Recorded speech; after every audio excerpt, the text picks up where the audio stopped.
প্রিয় যুব সমাজ, প্রিয় দেশবাসী, আজ আমরা এমন এক সময়ে দাঁড়িয়ে আছি যেখানে হতাশা, দুর্নীতি আর অবিচার আমাদের ঘিরে রেখেছে। মানুষ ন্যায্য অধিকার থেকে বঞ্চিত, তরুণরা বেকার, মায়েরা সন্তানকে ঠিকমতো খাবার দিতে পারে না, শিক্ষা দিতে পারে না, চিকিৎসা দিতে পারে না।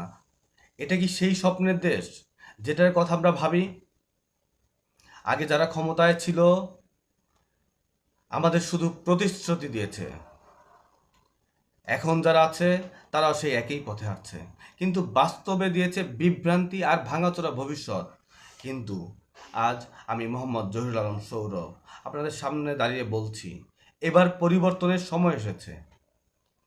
আমরা চাই এমন একটি বাংলাদেশ, নতুন বাংলাদেশ, যেখানে তরুণরা নেতৃত্ব দেবে, মেধা ও সততা হবে সবচেয়ে বড় পরিচয়। আমি একটি স্বপ্ন দেখছি, একটি সুশাসিত, উন্নয়নশীল ও মানবিক রাষ্ট্রের।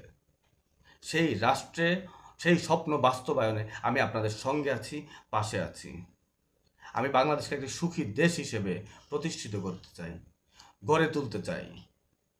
আমি দেশের জনগণের নিরাপত্তা ও শান্তি নিশ্চিত করতে চাই, বৈষম্য দূর করতে চাই। চলুন আমরা সবাই মিলে গড়ে তুলি এক নতুন ভোরের বাংলাদেশ, যেখানে আশা আছে, কাজ আছে, অধিকার আছে। জয় হোক মানুষের, জয় হোক পরিবর্তনের।